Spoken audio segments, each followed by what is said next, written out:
तो हाजिर है आपके सामने बहुत ही बेहतरीन टॉपिक के साथ, जो कि आसानी से सब जगह सब समराइज करके मिलता नहीं है। ये 10th क्लास की जो अपनी बुक आती है राजस्थान दिन की, उसके अंदर राजस्थान के प्रमुख व्यक्तित्व टॉपिक है। इसमें से काफ़ी प्रश्न आए, खूब अभी वीडियो में, पटवारी में, सब में प्रश्न आते हैं। फिर इसको अपन बड़े तरीके से समराइज करके और पूरा का पूरा अपन आरबीसी बेस्ड पर अपन इसको क्लास को रखते हैं। और इसके बाद अपन एक और क्लास लेके आएंगे जिसके अंदर जो आरबीसी में नहीं है, जैसे माणिक्य वर्मा, जय नारायण व्यास, हीरालाल शास्त्री, सागरमल गोपा, तो शायद इसमें है सागरमल गोपा, और भी जो भी स्वतंत्रता सेनानी है उनके बारे में पूरी जानकारी, उनकी किताबें, उन्होंने किस किस आंदोलन में भाग लिया, उसकी एक अलग से वीडियो लेके आएंगे। तो अभी अपन बात करते हैं जो कि अपने पास राजस्थान बोर्ड किताब में। सबसे पहले बात करें अपन निहाल चंद की। तो निहाल चंद का पूरा नाम मोरध्वज निहाल चंद है। कहाँ से संबंधित है? किशनगढ़ चित्रकला से संबंधित है। किशनगढ़ के राजा सावंत सिंह के टाइम की ये है। किशनगढ़ के राजा सावंत सिंह ने अपनी जो प्रेमिका थी रसिक प्रिया, अपनी प्रेमिका रसिक प्रिया की इनसे फोटो बनवाई थी। अपनी प्रेमिका रसिक प्रिया को राधा के रूप में इन्होंने चित्रित करवाया। और उस जो पेंटिंग है, उस पेंटिंग को बनीठनी कहते हैं, बनीठनी उसका नाम है। और उसको भारत की मोनालिसा कहते हैं। भारत की मोनालिसा कहा जाता है बनीठनी पेंटिंग को। और भारत की मोनालिसा किसने कहा था? एरिक डिक्सन ने कहा था। ये निहाल चंद के बारे में सारी बातें हो गई। फिर जी आपको इसमें लिखने में नहीं मिलेगी, मैं जो बोल रहा हूँ एक एक चीज इंपॉर्टेंट हो। दूसरी बात करें अपन दुरसा आडा की। दुरसा आडा अकबर के समकालीन, एक तरीके से अकबर के समकालीन। तो अकबर का किस किस से राजस्थान में प्रतिरोध चल रहा था? एक तो है महाराणा प्रताप चल रहा था, और एक है उस टाइम पे राव चंद्रसेन जोधपुर की, जिन्हें प्रताप का अग्रगामी, प्रताप का प्रदर्शक कहा जाता है। क्योंकि प्रताप से पहले, सबसे पहले ये इंपॉर्टेंट लाइन है कि सबसे पहले राजस्थान में अकबर का विरोध करना किसने शुरू किया था? तो वो चंद्रसेन था। ये लाइन भी पेपर में पूछी जा चुकी है। तो चंद्रसेन, प्रताप और अकबर के समकालीन थे दुरसा आडा जी। और इन्होंने वैसा महाराणा प्रताप और राव चंद्रसेन की देश प्रेम की भावना का इन्होंने यशोगान किया, बड़े उनके बारे में प्रशंसा की है। किसी इसके बारे में? प्रताप और चंद्रसेन के बारे में। दुरसा आडा अकबर के समकालीन थे। और दुरसा आडा एक राइटर थे। उन्होंने कौन कौन सी किताबें लिखी? विरुद्ध छेत्री 76 से 76 बना, विरुद्ध छेत्री, किरतार बावनी, राव सुल्तान र कवित, वीरम देव सोलंकीरा दुहा। ये भाई साहब दुरसा आडा जी सुल्तान के कवि थे। राव सुल्तान र कवित सुल्तान के कवि थे। और सुल्तान कौन है? सुल्तान भाई साहब सिरोही के चौहान शासक है, जिन्होंने 1583 में दत्ताने का सिरोही का युद्ध किया था अकबर के विरुद्ध। और अकबर की तरफ से लड़ने के लिए एक तो राय सिंह आया था बीकानेर वाला, और एक आया था जगमाल प्रताप का भाई, दोनों मारे गए थे। और सुल्तान उसमें जीत गया था। उस सुल्तान की बात हो रही है। उस सुल्तान का कवि था दुरसा आडा। विरुद्ध छेत्री के अंदर इसमें महाराणा प्रताप की 76 उपाधियों के बारे में इसमें बात की गई है। और वीरमदेव सोलंकीरा दुहा के अंदर वीरमदेव की बात की गई है। इसके अंदर जो सोनगरावादी जो चौहान थे, उसके अंदर कानड़देव का बेटा था, उसमें फिरोजा के साथ जो प्रेम कहानी थी उसका वर्णन किया गया है। और उसके बाद भी तो ये अपने दोनों अपने मुख्य व्यक्तित्व खत्म हुए हैं। इसके बाद अपन आगे चलते हैं। अब अपन बात करते हैं पन्नादाय की। नाम तो सुना ही होगा। तो पन्नादाय के बारे में भाई फेमस लाइन कही जाती है, जो कि अपने राष्ट्रीय बोर्ड किताब में है कि हीरा पन्ना मोगला, खोदा खान पहाड़, असली पन्ना तो जने माटी दर मेवाड़। हीरा पन्ना मोगला, ये हीरा पन्ना जैसी कीमती चीजें हैं जिन्हें लोग संभाल करते हैं, उनके लिए खोदा खान पहाड़, उनके लिए तो खान खोद के पहाड़ों में खान खोद सकते हैं। असली पन्ना तो जने, लेकिन जो असली पन्ना है वो तो केवल मेवाड़ की माटी है, मेवाड़ की धरती है, वो ही जन सकती है। असली पन्ना तो जने माटी दर मेवाड़। तो इस प्रकार की कुछ तारीख की गई है पन्नादाय की। तो पन्नादाय के बारे में बात करते हैं। तो पन्नादाय जी का जन्म भाई साहब पोडोली चित्तौड़गढ़ में हुआ था। हाकला गुजर के घर इनका जन्म हुआ था। इनके बेटे का नाम तो था चंदन, और इनके पति का नाम था सूरजमल। पति का नाम क्या था? सूरजमल। जो कि सूरजमल भी भाई साहब राणा सांगा की सेना में नियुक्त थे। सूरजमल थे राणा सांगा की सेना में नियुक्त थे। और उस टाइम पे राणा सांगा की जो पत्नी थी कर्णावती, उनके उदय सिंह नाम का बेटा जन्म हुआ। उदय सिंह नाम का बेटा जन्म हुआ तो उसके बाद का घटनाक्रम हुआ जो भी अपन जानते हैं कि राणा सांगा की मृत्यु जाती है। उसके बाद में बनवीर को उनकी पालन पोषण के लिए रखा जाता है, संरक्षक के तौर पर एक तरीके से। लेकिन बनवीर ने ही विक्रमादित्य को, जो उदय सिंह का बड़ा भाई था, 1535 में विक्रमादित्य को मार दिया। और उदय सिंह को भी मारने का प्रयास था कि उदय सिंह को भी मार देते हैं और उसके बाद में राजा बनेंगे अपन खुद ही। बनवीर का यह प्लान था। तो उसने विक्रमादित्य को तो मार दिया, लेकिन उदय सिंह को मार नहीं पाया, क्योंकि पन्नादाय ने अपने बेटे चंदन को उदय सिंह की जगह पर सुधा दिया और अपने बेटे चंदन को मरवा दिया और उदय सिंह की रक्षा की उन्होंने। इस प्रकार से मेवाड़ के इतिहास में पन्नादाई का एक इम्पोर्टेंट रोल है भाई साहब। और उसके बाद में पन्नादाई कुंभलगढ़ में दे गई थी, हीरा देवपुरा के पास में, कुंभलगढ़ में हीरा देवपुरा के पास में दे गई थी पन्नादाई से। तो इतनी अपन लिमिटेड रखते हैं। आगे अपन बात करते हैं गोरादाई की। अब अपन बात करते हैं गोरादाई माता की। जो पन्नादाई का रोल है मेवाड़ में, सेम टू सेम वही रोल, वही इनको इम्पोर्टेंस दी जाती है गोरादाई को मारवाड़ के अंदर। गोरादाई का जन्म 4 जून 1646 में हुआ था। इनकी डेट उपलब्ध है तो इनको अपन दे देते हैं। 4 जून 1646 में गोरादाई माता का जन्म हुआ था। जोधपुर में जन्म हुआ था और जोधपुर के माली परिवार में इनका जन्म हुआ था। इनके पिता का नाम था रत्नोजी टाक और माता का नाम था रूपा। माता का नाम रूपा जी था। इनका विवाह मंडोर के मनोहर गोपी भलावत से, कौन सा, मंडोर के मनोहर गोपी भलावत के साथ किया गया था 1678 में। जब जोधपुर के जो राजा थे उनको ट्रांसफर दे दिया गया था औरंगजेब के द्वारा काबुल में, तो काबुल में ही जमरूद नामक स्थान पर उनकी मृत्यु हो गई। तो जो उनके सरदार थे उन्होंने सोचा कि महाराजा के परिवार को अब सेव कर देना चाहिए, क्योंकि औरंगजेब के साथ उनकी बनती नहीं थी, बीच बीच में अनबन चलती रहती थी। तो उसके बाद उन्होंने ये सोचा कि जो पत्नी है उसको ले चलते हैं अपन जोधपुर। लेकिन बीच रास्ते में सब अजीत सिंह का जन्म हो गया। आधे टाइम अजीत सिंह का जन्म की जानकारी जब मिली औरंगजेब को, तो औरंगजेब को टेंशन हुई। तो उसने कहा कि भाई दिल्ली बुला लिया वहीं पे अपने पास है। तो अजीत सिंह को, उसके परिवार को वहाँ पर दिल्ली बुला दिया। तो वहीं पर दुर्गादास राठौड़ सकते हैं, उन्होंने प्लान बनाया कि क्या किया जाए, कैसे यहाँ से निकाला जाए। तो उन्होंने गोरादाई को कहा और इन्होंने अपने बेटे को अजीत सिंह के स्थान पर रखा। खुद ने सफाई कर्मी का वेश धारण किया और सफाई कर्मी का रूप धारण करके और ये बाहर निकल के वहां पर सिक्योरिटी से बच के। और बाहर जो मुकुंदास खींची था, जो सपेरे के रूप में था, उसने राजकुमार को वहां से दिया और वो लेके निकल गया जोधपुर। और खुद के बेटे को उन्होंने अजीत सिंह बनाकर दिल्ली में रखा। उसके बाद में उसी अजीत सिंह का जो नाम परिवर्तन करके औरंगजेब ने अपनी बेटी को जो देने की जो बात कही गई है, वो उसी की बात की गई है। वो जो अजीत सिंह, जिसको नकली अजीत सिंह समझ रहे थे, वो गोरादाई का बेटा था। सुनी होगी स्टोरी की, वहां पर अजीत सिंह का नाम परिवर्तन करके अजीत सिंह अपनी बेटी को दे दिया, क्योंकि वो अपनी बेटी की शादी तो करते नहीं थे मुगल, तो अपनी बेटी को दे दिया औरंगजेब ने। तो वो जो अजीत सिंह दिया था वो गोरादाई का बेटा था। उसके बाद में मुकुंदास खिची को दे दिया। और जो राष्ट्रीय गीत, इस प्रकार से इस इतनी इंपॉर्टेंस की वजह से जो राष्ट्रीय गीत है जोधपुर राज्य का, उस गीत का नाम है धूमसा। और उस गीत में भी गोरादाई के अपूर्व त्याग को, जो उनका त्याग किया है, उसकी चर्चा की जाती है गोरादाई माता की। और गोरादाई माता के 6 खम्भों की छतरी बनाई गई है जोधपुर के अंदर ही, जो कि 1711 में बनी थी। और गोरादाई माता के नाम से गोरादाई बावड़ी भी है जोधपुर के अंदर। ये अपन को सारी बातें गोरादाई की अपन को याद रखनी। दुर्गादास राठौड़ के बारे में भी अपने बात की थी, जो कि गोरादाई को जिन्होंने प्लान बनाई थी बचा करवानी गोरादाई की सहायता से, वही दुर्गादास राठौड़ की अपन बात करें तो उनके पिताजी का नाम था आस्करण। पिताजी का नाम आस्करण था, जो कि दुर्गादास, जो कि अपने जसवंत सिंह जी थे, जो थे उस टाइम पे राजा, उनके मंत्री थे। उनके बेटे थे दुर्गादास राठौड़। सालसा मारवाड़ इनका गांव का नाम है। जन्म हुआ था इनका भाई साहब 13 अगस्त 1638 के अंदर। 13 अगस्त 1638 में इनका जन्म हुआ था। और महाराजा की जब मृत्यु हो गई तो उसके बाद में जोधपुर के उत्तराधिकारी की रक्षा करने के लिए प्लानिंग बनाई अजीत सिंह की, वो अपन ने बात करी थी। अजीत सिंह के लिए सब किया। अजीत सिंह के लिए वैसे राठौड़ सिसोदिया गठबंधन बना के मेवाड़ और मारवाड़ की संयुक्त सेना ने औरंगजेब के खिलाफ लड़ाई लड़ी। अजीत सिंह को राजा भी बनाया। उसके बाद में उसके बाद में जो अकबर था, इसी प्लानिंग के तहत, अजीत सिंह को राजा बनाने की प्लानिंग के तहत ही औरंगजेब का बेटा था अकबर, उसको अपने बाप के खिलाफ भड़काया।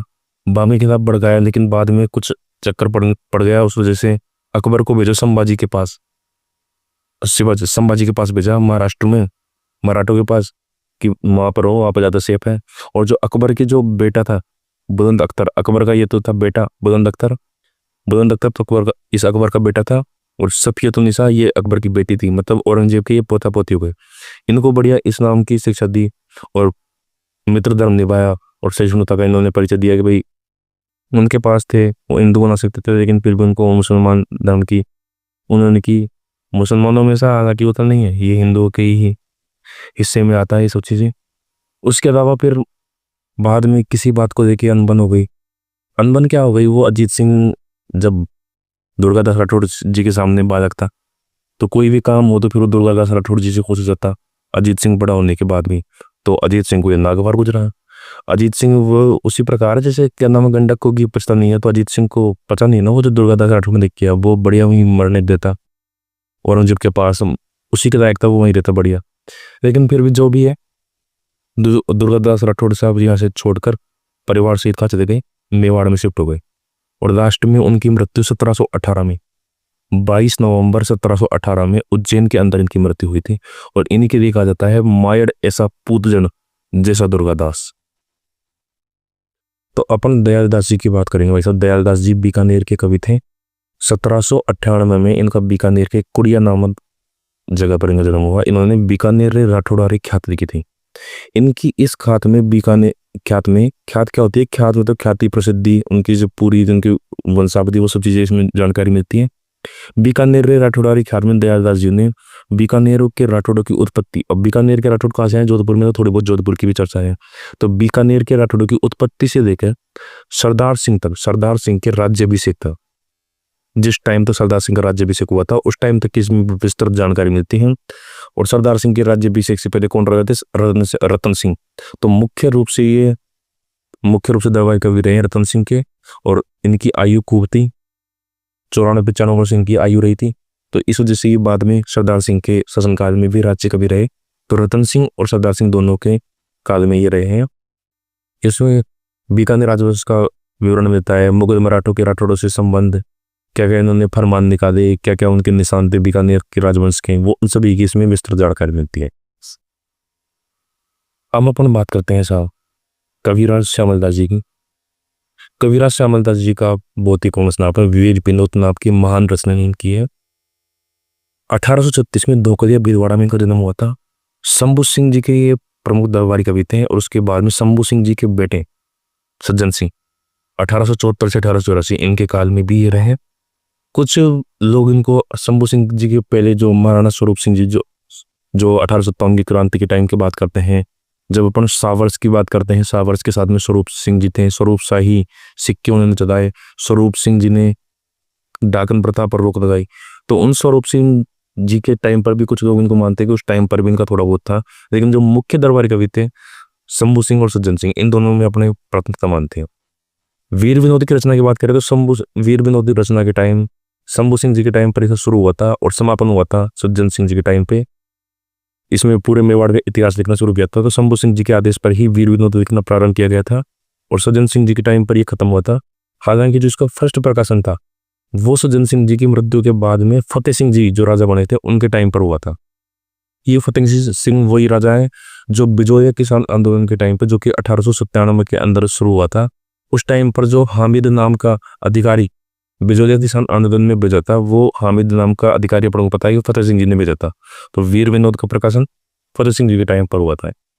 इनको सज्जन सिंह जी ने ही इनको एक तो क्या नाम महामहोपाध्याय और कविराज इन ग्रंथ की उपाधि दी थी। ये अपने सारी बात ध्यान रखनी है इसमें। तो महामहोपाध्याय और कविराज की उपाधि इनको वीर विनोद की रचना के बाद में श्यामलदास जी को किसने दी थी भाई, तो इनने दी थी सज्जन सिंह जी ने।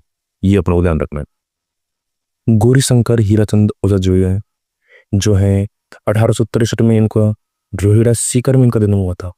इन्होंने प्राचीन लिपि की बढ़िया इनको जानकारी थी, इस वजह से इन्होंने भारतीय प्राचीन लिपिमाला ये एक ग्रंथ लिखा है। तो इन्होंने भारतीय प्राचीन लिपिमाला, एक इन्होंने लिखा है राजपूताना का इतिहास, एक इन्होंने लिखा जेम्स टोड का जीवन चरित्र, ये इन्होंने बुक लिखी है। अंग्रेजों के द्वारा इनको महामहोपाध्याय और राय बहादुर की उपाधि दी गई थी। महामहोपाध्याय और राय बहादुर की उपाधि दी गई थी इनको अंग्रेजों के द्वारा। और ये गौरीशंकर हीराचंद ओझा वही पंडित गौरीशंकर हीराचंद ओझा है जिन्होंने अजमेर में विदेशी वस्त्रों को चलाने के लिए इन्होंने बहिष्कार किया था। गौरीशंकर हीराचंद ओझा ने, इनके नेतृत्व में ही विदेशी वस्त्रों का बहिष्कार किया गया था अजमेर के अंदर। ये अपने को याद रखना है इसमें।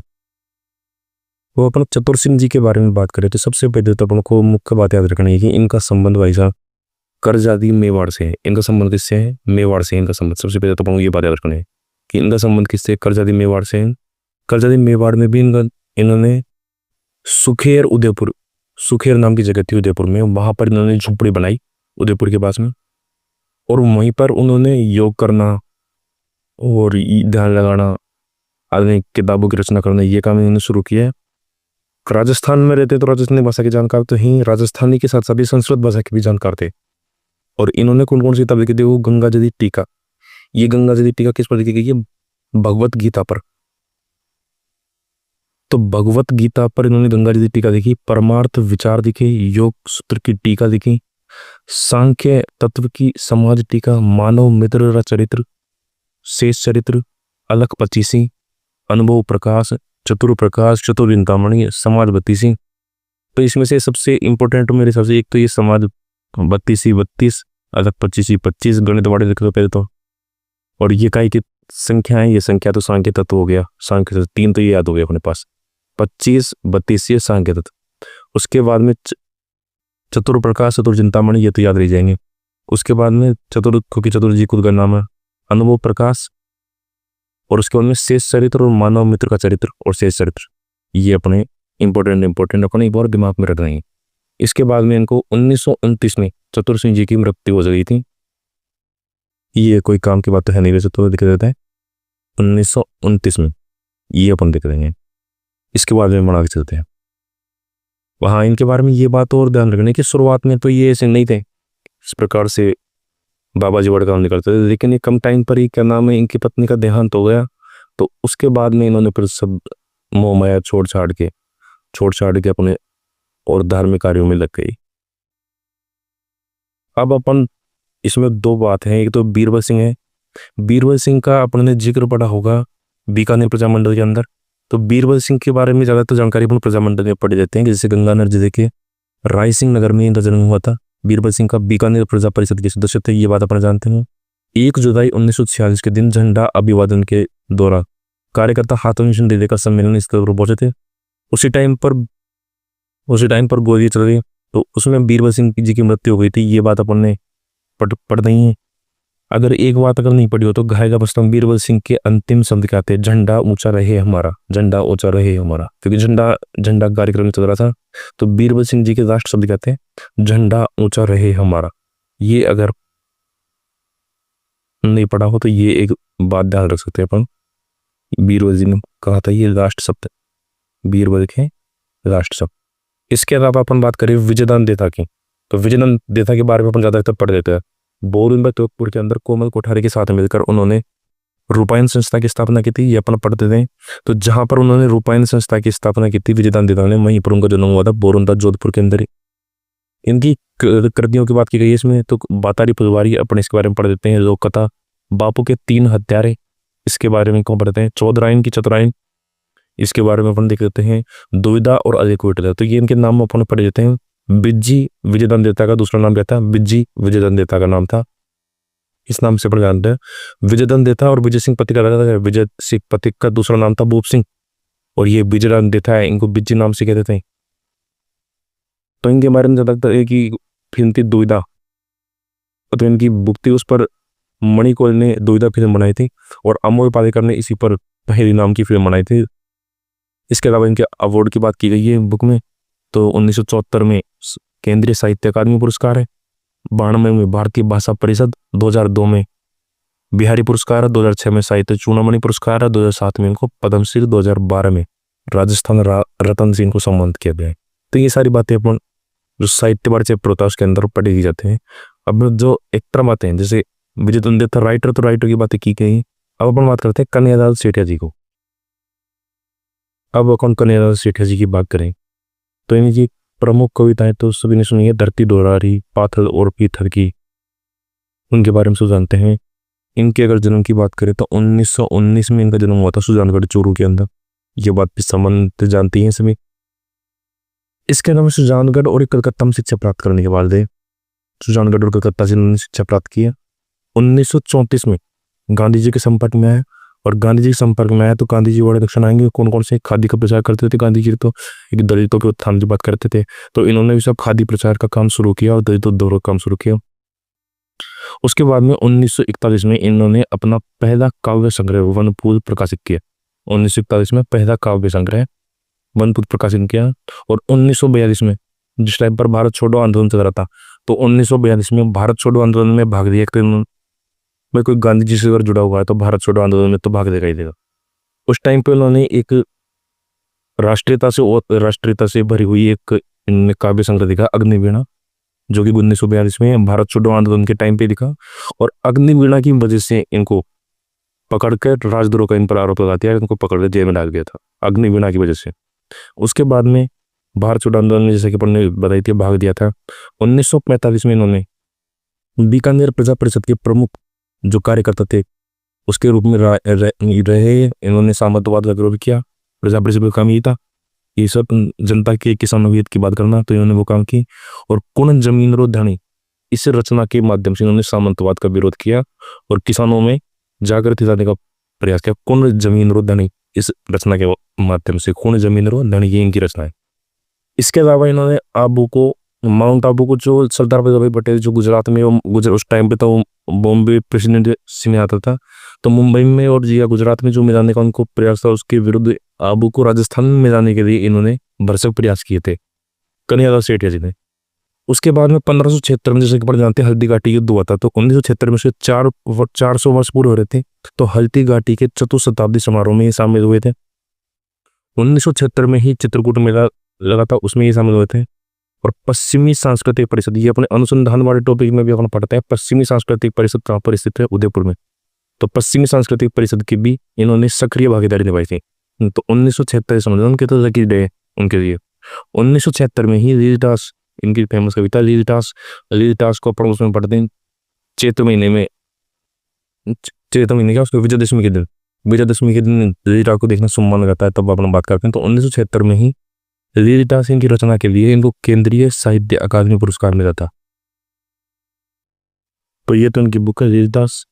1987 में शबद, एक इनकी बुक थी शबद, और एक इनकी बुक थी भाई साहब सत्यवादी। शबद के लिए तो मिला है इनको, शबद के लिए तो मिला है सूर्यमल मिशन पुरस्कार शबद के लिए तो, और सत्यवादी के लिए मिला इनको टाटिया पुरस्कार। 1988 में निर्ग्रंथ के लिए मिला इनको मूर्ति देवी पुरस्कार, निर्ग्रंथ दिए। और 2004 में तो मिला इनको पद्मश्री, 2012 में मिला इनको राजस्थान रत्न। जो 2012 में राजस्थान इनको रत्न मिला है, ये इनको मरणोपरांत मिला, क्योंकि 2008 में इनका 1 नवंबर 2008 को कलकत्ता में इनका निधन हुआ था। कलकत्ता में निधन हुआ था वैसे कन्हैयालाल सेठिया जी, ये अपना ध्यान रखना है। कलकत्ता में 1 नवंबर 2008 को। अपने गौरी देवी है, गौरी देवी का संबंध कहाँ से? गौरी देवी का संबंध है डूंगरपुर से। गौरी देवी डूंगरपुर में नागर ब्राह्मण परिवार में जन्मी थी।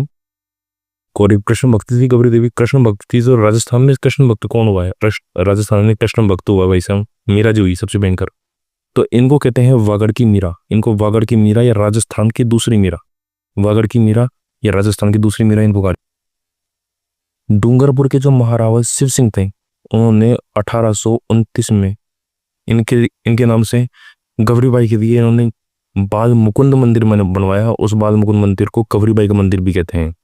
ये कहाँ पर बनवाया था? डूंगरपुर में बनाया था। इसको क्या कहते हैं? बाल मुकुंद मंदिर को गौरीबाई का मंदिर भी कहा जाता है। गौरी देवी के नाम से ही एक और इनकी अगर अपन बात करें तो ये एक मांड अपने गायन से दी है, उस मांड गायिका है गौरी देवी। और केसरिया बालम पधारो हमारे देश, इस गाने की फर्स्ट मांड गायिका जो है गौरी देवी। इसको अंतर्राष्ट्रीय स्तर पर पहचान दिलाने वाली तो अल्लाह जदाई बाई खां है, लेकिन इसको फर्स्ट बार जो इसको गाने वाली वो है केसरिया बालम को फर्स्ट गौरी देवी। मास्को में भारत महोत्सव आयोजित हुआ था। वहां पर गौरी देवी ने सब मांड गायक से श्रोताओं को सम्मोहित कर दिया था एक तरीके से। तो गौरी देवी का जन्म कहाँ पर हुआ है? गौरी देवी का जन्म हुआ है जोधपुर के अंदर। कहीं कहीं इनको पाली से भी संबंध बताया जाता है। तो पाली या जोधपुर, इनको अगर जो भी इन्होंने माने। और जन्म कब हुआ था? 1920 में इनका जन्म हुआ था। ये इनके बारे में सारी बातें अपन को याद रख। तो अल्लाह जदाई बाई की अपन बात कर रहे थे। 1902 में इनका जन्म बीकानेर में हुआ था। मरु की कोकिला कहते हैं, बीकानेर की कोकिला इनका नाम कहा जाता है। 1922 में इनको पद्मश्री मिला था। और 1983 में इन्होंने रॉयल अल्बर्ट हॉल में इन्होंने अब इनका जो फेमस गाना है केसरिया बालम आओ नी पधारे हमारे देश का गायन किया था। और 1983 में उसके लिए इनको कोर्ट सिंगर का अवार्ड दिया गया था BBC लंदन के द्वारा दिया गया था। केसरिया बालम आओ नी पधारे हमारे देश को अंतर्राष्ट्रीय स्तर पर पहचान दिलाने का काम अल्लाह जदाई बाई ने किया।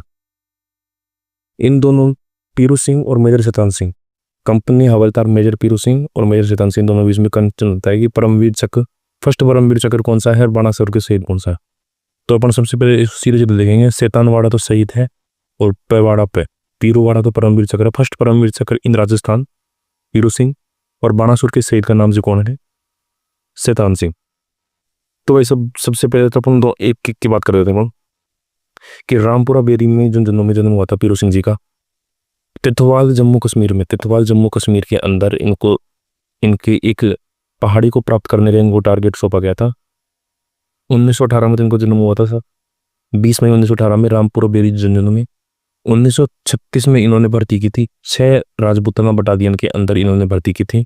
और 1948 में 18 जुलाई 1948 को ये सब वीरगति को प्राप्त हुए थे और इनको भी मरणोपरांत परमवीर चक्र मिला है, इनको भी मरणोपरांत परमवीर चक्र मिला है। ये तो इनकी बात होगी पीरू सिंह जी की। अब चेतन सिंह जी की अगर बात करें तो चीन ने अटैक कर दिया था 1962 पर, जानती हैं 17 नवंबर 1962 को जब चीन ने लद्दाख क्षेत्र की चूसू चौकी पर जब अटैक किया तो इन्होंने अपनी इनकी कंपनी का नाम था चार्ली कंपनी, चीनी सेना को 2 बार पीछे हटने को इन्होंने मजबूर कर दिया। लेकिन लास्ट में आखिरकार उनके पास सैनिक ज्यादा थे चीन के पास, तो जब इनके पास केवल 2 सैनिक बच गए और खुद भी घायल हो गए तो इन्होंने दोनों सैनिकों को तो भेज दिया पीछे जानकारी देने के लिए और खुद वहीं पर डटे रहे, गोलीबारी करते रहे। और काफी भयंकर तरीके से इन्होंने चीन को जवाब दिया। 17 नवंबर को चीन ने अटैक किया था, 18 नवंबर को 1962 को यह वीरगति को प्राप्त हुए, मरणोपरांत परमवीर चक्र मिला चेतन सिंह जी को। तो ये अपन को याद रखना है। स्वामी केशवानंद जी के बारे में अपन बात करें तो इनका जन्म भाई साहब मंगलूना गांव में 1883 में, मंगलूना जो किसी क्रम पड़ता है 1883 में चौधरी ठाकर सिंह जी के करते हुआ। 1883 में अपन याद करेंगे तो जो जनजातीय आंदोलन के अंदर भगत सिंह जी थे, जो उन्होंने सुरजी भगत पुंजाधीर जी के साथ मिलकर 1883 में संप सभा का उन्होंने गठन किया था, जिसका 1903 में पहला अधिवेशन और 1913 के अंदर मानगढ़ पहाड़ी पर जो हत्याकांड हुआ था तो वो संप सभा का कब हुआ था 1883 में। तो तब 1883 में स्वामी केशवानंद जी का जन्म हुआ। बचपन का नाम कहते हैं इनका बीरमा, बचपन का वैसे बीरमा, बचपन का नाम था बीरमा। 1921 से लेकर 1931 तक ये गांधी जी से संपर्क में आए। उस टाइम पर स्वाधीनता आंदोलन में इन्होंने भाग लिया तो गांधी जी के संपर्क में आए, गांधी जी से प्रभावित थे। अगर ये जैसे कर स्वामी केशवानंद के बारे में 3-4 कथन लिखे, निम्न में से कौन सा सत्य नहीं है या निम्न में से कितने कथन सत्य हैं, उस तरीके के में याद रहना चाहिए। गांधी जी से प्रभावित थे, 21 से लेकर 31 तक स्वाधीनता आंदोलन में इन्होंने भाग लिया, कई बार जेल की यात्राएं की। उसके बाद में 1932 में सांगरिया के अंदर इन्होंने जाट विद्यालय की स्थापना की, जिसको मिडिल लेवल से लेकर और महाविद्यालय स्तर तक पहुंचाया। उसके अंदर कला में, आर्ट में, एग्रीकल्चर में और साइंस में इन्होंने कॉलेज की स्थापना की। और इसके अलावा टीचर ट्रेनिंग कॉलेज, शिक्षक ट्रेनिंग जैसे बीएड कराते हैं आजकल, तो टीचर ट्रेनिंग कॉलेज भी उसमें खोला। उसके अंदर संग्रहालय भी खोला और एक इन्होंने ग्रामोत्थान विद्यापीठ की स्थापना की। ये अभी किसी एग्जाम में पूछता है ग्रामोत्थान विद्यापीठ की स्थापना निम्न में से किसने किया, तो स्वामी केशवानंद जी के बारे में ये सारी बातें एक एक बार याद रख रहे।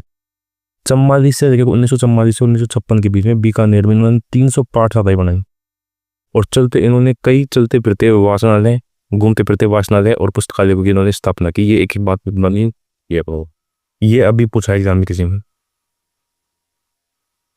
झाबरमल शर्मा जी की अगर हम बात करें तो इनको पत्रकारिता के भीष्म पितामह के नाम से जाना जाता है। 1880 में इनका जन्म जसरापुर में हुआ था। इसके अलावा 1905 में इनको दुर्गा प्रसाद मिश्र ने हिंदी पत्रकारिता और संपादन की शिक्षण की। एक तरीके से झाबरमल शर्मा जी के गुरु कौन मान सकते हैं, दुर्गा प्रसाद मिश्र को। इसके अलावा इन्होंने प्रमुख किताबें लिखी, उसमें देखो सीकर का इतिहास, खेतरी का इतिहास, खेतरी नरेश और विवेकानंद, मतलब विवेकानंद जी खेतरी आए थे तो खेतरी नरेश और विवेकानंद उस बात पर, आदर्श नरेश, श्री अरविंद चरित, हिंदी गीता रहस्यसार, आत्मविज्ञान शिक्षा, तिलक कथा और भारतीय गोधन, ये इन्होंने प्रमुख किताबें लिखी थी। इनमें से अगर किसी किताब का नाम लिखी थी और पूछे थे किसने लिखी थी तो झाबरमल शर्मा जी ने लिखी थी। ये आप लोगों को पता होना चाहिए। और पत्रकारिता के भीष्म पितामह, 2 बात तो बिल्कुल कंठस्थ होनी चाहिए। और इसी के साथ में को एक बात और याद रखनी है, पंडित झाबरमल शर्मा शोध संस्थान कहाँ पर है, जयपुर के अंदर है। ये अपने को अनुसंधान वाला केंद्र वाला जो रीट होता है उसमें पूछते हैं। तो पंडित झाबरमल शर्मा शोध संस्थान कहाँ पर है, ये है अपने जयपुर के अंदर।